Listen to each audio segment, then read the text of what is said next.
What's going on?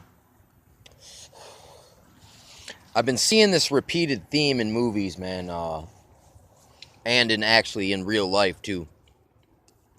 It's like, all right, all right. In the Bible, for instance, it's like they they basically allege they said Jesus himself was a demoniac that is a friend of basically prostitutes, drunks, and the guys who collect the fire insurance for the mafia. Because he's trying to save the lost. So this guy's going amongst them. Unlike these other people in these church groups, only stick with their own, their own kind. Basically, the birds of the feather flock together type of a mindset. But anyway, they said that Jesus was a demoniac that casted out devils by the prince of the devils, basically. So this is, and the reasons why these things are remembered and put in the Bible in the first place is to remind us when they happen to you, do not be surprised, because these things also happen to Christ and prophets. You know what I'm saying? And other, disciples too. They were suffered horrible treatment and punishments. Even during the Inquisitional time, same thing. They were you are a demon. You're in league with the devil. We got to cut your head off now. We got to tie you to some horses. We got to put you on this machine that pulls your body apart. We got to drown you with this complex freaking stone lever system machine.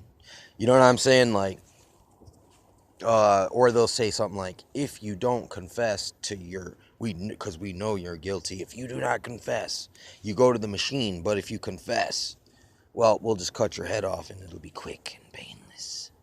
You know what I'm saying? But anyway, on the Count of Monte Cristo, he gets to the prison and he's saying to the guy, he's like, hey, I'm innocent. I'm innocent. Like basically this dude planted some falsified treasonous documents in the dude's bag and then called 1-800 Crime Stoppers on him. And then the dude gets thrown in this island prison with a big tower in it. And then frickin' when he gets there, the guy's like, he goes, I know you are innocent. That's why they sent you to me. You know what I'm saying?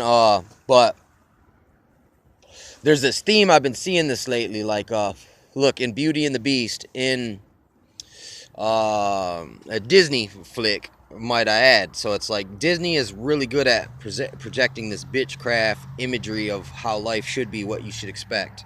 Like how the princess gets this rebelliousness and goes freaking wild and finds her Prince Charming on the horse and off into the sunset type of, this fantasy land that we've all been indoctrinated and conditioned with. But it's funny in that movie, this guy Gaston, this character, is using the Bell girls, freaking Jezebel Bell. Look, her father, who is a inventor, and he's got this freaking these machines that do more work. This steam powered axe chopper thing. And Gaston's saying, I will get your dad thrown into the freaking nut house if you do not submit and be my wife. In other words, you're going to have sex with me or I'm going to throw your dad into the psych ward and we'll have him labeled as a crazy and you'll never see him again. You know what I'm saying? For instance, nobody on the onset really recognizes how sinister and how outright that is an attack on the mind body. Oh, if you're smart, you're an inventor, you go against the grain, you'll end up in the nut house and your daughter will be sold off as like this freaking human captive, to the nobility of the city or country or whatever you're in. In Terminator, the mother is thrown into the nut house and like mocked, ridiculed, probed, studied. Some guy even goes up in there and he sneaks up in there and it shows him he's about to undo his belt and then he gets beat down. But it shows you how these people are intentionally put in there and exploited. Like, like literally, like you are, it is medieval up in there still. I mean, even to this day, it really is. Even though they got rid of all the freaking contraptions, the chemically and with their electronic equipment as well, freaking, they still administer shock treatment instead of, you know, through physical beating. They can cause lobotomization, or like where you just sit there like a vegetable. You can just beat someone to a state where they just freaking their mind shatters.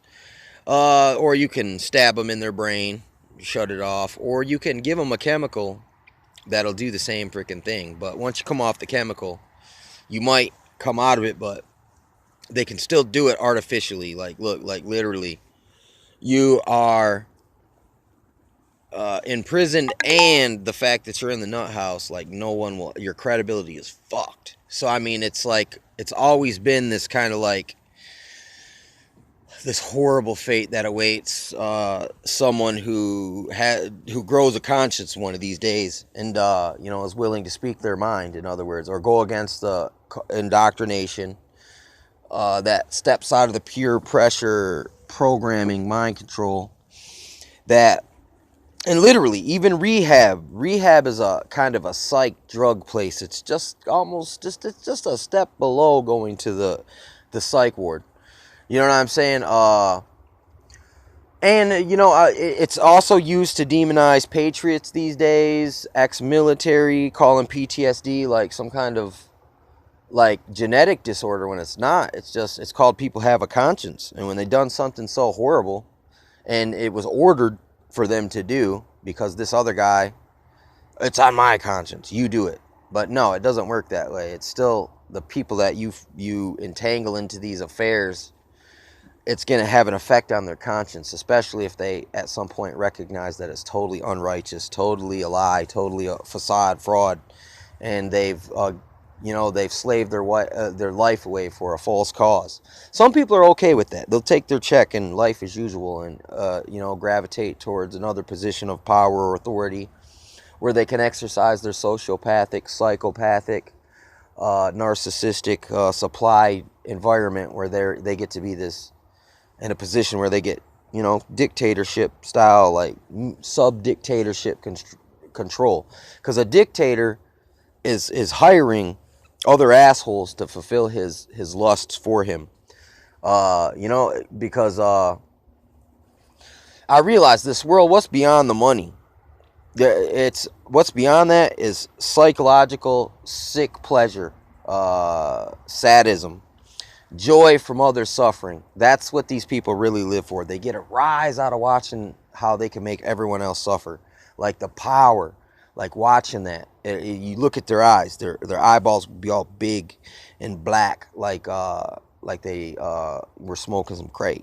You know what I'm saying? They'll have crack eyeballs, but it'll just be from getting a rise out of a sick joke or a petty freaking revenge or a grudge. You know what I'm saying? They really live for this stuff. And these are the type of people who manufacture these styles of systems of control. That, you know, it's freaking, it's look, eugenics came out of this, you know, that medieval style psych asylum ward. Same thing. Hospitals share a cord with those psycho places, man. Like, you know, like you can recall seeing someone who has gangrene and don't want to get their leg cut off, and then they cut it off anyway. They just shoot them up with the shot. They go to sleep. They wake up. They got a stump. You know what I'm saying? That's that whole Hippocratic oath thing. You know what I'm saying? It's like, you know, you might have saved the person's life, but it's like, look, we don't have the time or money or resources or manpower to really try to fix you before we just decide to cut. We're just gonna cut. You know what I'm saying? It's that kind of mentality. I mean, it does save lives in some cases, so I'm not totally, I understand that there's situations that may call for something drastic, such as, but there's times where you might get numb to the reality of the things that you're doing, and you might just do them mechanically because it's a high stress trauma environment, just like being a soldier and being told to do horrendous acts in the name of freedom or whatever. You know what I'm saying? Same thing, and it's the same thing. Like, a lot of these people, like, really are believing in this. You know, they got this badge of honor. We're really helping people.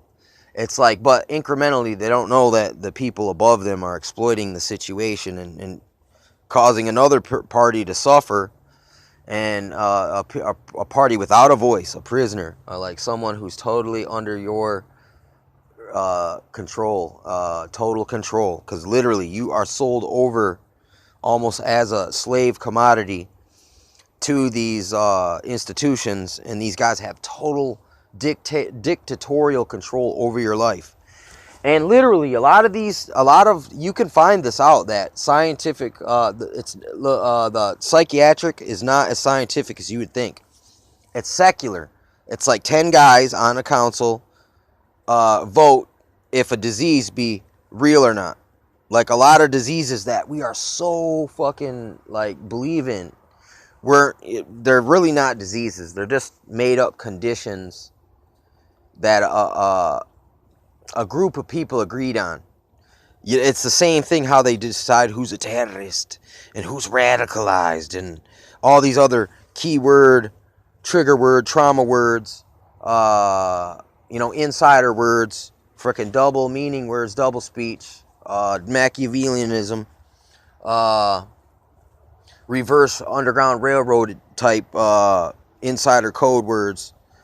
You know what I'm saying? You see them everywhere, and it's tied right up into this same phenomena of, that's one. There's another movie. It was called Changeling, and it was like the government took this girl's daughter or son or something, and then said, and they just kept gaslighting her.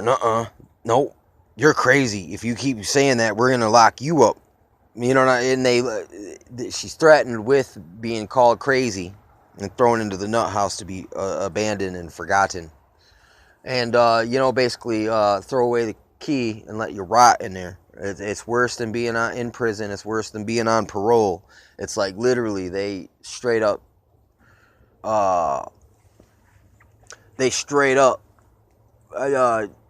total control over human beings. You know what I'm saying? And they're really magicians, sorcerers, man, devil worshippers. Devil worshippers are there on site waiting to receive you. They have they're in league with the government, with the cops, with the freaking Illuminati, the UN. And it was also in Ghostbusters Part 2 that the mayor's assistant, the prosecuting district attorney or some shit, had these dudes all locked up in the freaking mental ward. And they're talking about real shit that's going on. And this guy's listening to him in a lab coat, and he's like, yep, I see. You know, and they're talking, and it sounds like totally crazy, but everything they were saying was true, right? And then their buddy even gaslights him, Bill Murray. He says, I don't know what these guys are talking about, but I think it's freaking nonsense. You know what I'm saying? Like, in other words, he's trying to use the strategy of good cop, bad cop, and he's trying to suck up to the freaking, to the scientist, so-called, PBS professor of bullshit scientists, that they, that sponsored, government-sponsored scientists. You can look into the Nazis and the communists and how they use and abuse scientists, and they favor scientists that are for their view, their eugenic-based view. Man came from monkeys. This kind of life is cheap, devalue life, dehumanizing kind of view, this mechanical, totalitarian, negative, evil psychic mind-body attack that's coming, like these principalities and these strongholds of the mind where you believe this delusion that these guys are the good guys, and these other people are just poor, innocent, or poor, unfortunate souls, caught up in they're crazy. But in all actuality, maybe they're just experiments. Maybe they were MK Ultra victims. You know what I'm saying? Maybe maybe they just got PTSD. Maybe they got a demon and someone needs to cast it out of them. I don't know. But there's something going on here. It's inside thing.